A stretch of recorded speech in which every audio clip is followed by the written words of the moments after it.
بعتذر طبعا عن صوتي، لكن حابة أشارككم بأكل الفطار. كل سنة وأنتم طيبين وتعيشوا وتصوموا.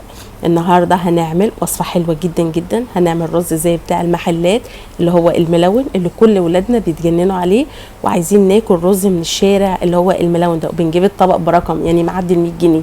وهنعمل كمان كباب حلة بطريقة سهلة جدا جدا، السهل الممتنع. الغدا معاكي مش هياخد، ممكن نديله ساعة كده، ساعة ونص، وهتعملي أجمل وأحلى غدا. خطير خطير بجد.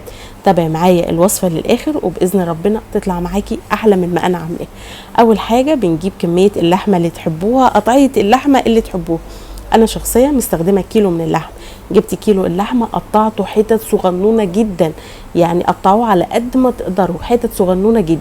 وجبت معلقة سمنة حلوة كبيرة على 3-4 معالق من الزيت، حطيت فيهم كام فص حبهان ورشه بسيطه من القرفه ورشه بسيطه من الجنزبيل الخضره، ونزلت باللحمه بتاعتي تاخد صدمه.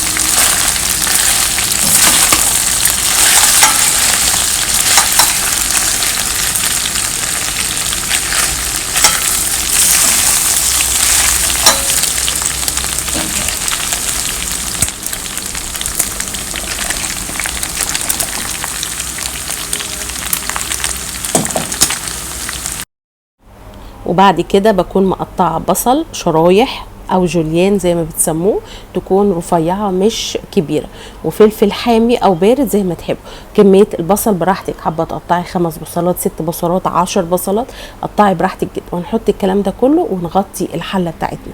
احنا لحد دلوقتي ما ضفناش ملح. بعد مرور 10 دقايق بيكون ده كده شكلها، البصل دبل خالص وخس، واللحمه بتاعتنا طبعا كمان خست. نفضل نشوح فيها. احنا عايزين البصله تبقى متكرمله. في الوقت ده انا كنت بغلي لتر من الميه المغليه في الكتل او اغليها على البوتاجاز، وهنزل بيها على اللحم، وهسيب طبعا اللحمه بتاعتي لحد ما تستوي تماما. ولو الميه اللحمه شربتها وحاسه ان هي لسه محتاجه ميه، زودي ميه مغليه. اوعي تزودي ميه ساقعه من الحنفيه عشان اللحمه تبقاش مجرمزه معاكي كده وبتشد. ايا كان قطعيه اللحمه او ايا كان كبيره او صغيره مش هتفرق في وصفتها. المهم هنفضل نسوي لحد اللحمه بتاعتنا ما تستوي. بعد اللحمه بتاعتنا ما تستوي، تركايه مهمه جدا جدا، معلقه كبيره من دبس الرمان. هاتي ازازه دبس الرمان كده خليها عندك للوصفات السريعه اللي زي كده. كل ولادنا بيحبوا الاكل السريع بسبب الصوصات اللي بتتحط في الاكل. كده تمام. اللحمه بتاعتي خلاص استوت وبقت جميله ودايبه وعسل وكل حاجه. نقدر في المرحله دي نحط ملح، واي توابل انت حابه تضيفيها ضيفيها، واي توابل انا حطاها وهي مضره ليكي شيليها ما تحطيهاش. طبعا انا لما بقول التوابل بقول اللي انا ضايفاه، لكن انا طبعا ما اعرفش كل بيت، ربنا يشفي ويعافي كل اللي فيه. وطبعا اي توابل بقول عليها وحاسه ان هي مضره ليكي ما تحطيهاش. تعالوا بقى نعمل الرز القمر بتاع الشارع. معايا رز، اسفه ما جاش مقطع الميه وانا بحط فيها الرز، عادي خالص، رز بسمتي جبته غسلته وحطيت عليه رتل من الميه المغليه. انا عامله هنا 1.25 كيلو من الرز البسمتي، حطيت رتل كامل من الميه المغليه، وحطيت زيت مش سمنه. الزيت بيدي لمعه حلوه جدا جدا للرز، وحطيت ملح بس كده، ما حطيتش اي حاجه خالص. هسيب الرز بتاعي كانك بتعملي الرز عادي خالص، ينفع برز مصري مفيش مشكله، يعني مش شرط بسمتي، رز مصري عادي وبنفس الطريقه، لحد ما الرز بتاعي يستوي 3/4 سوا. بصوا كده تمام، استوى 3/4 سوا، لسه فيه كده ايه يعني ندغه كده بسيطه.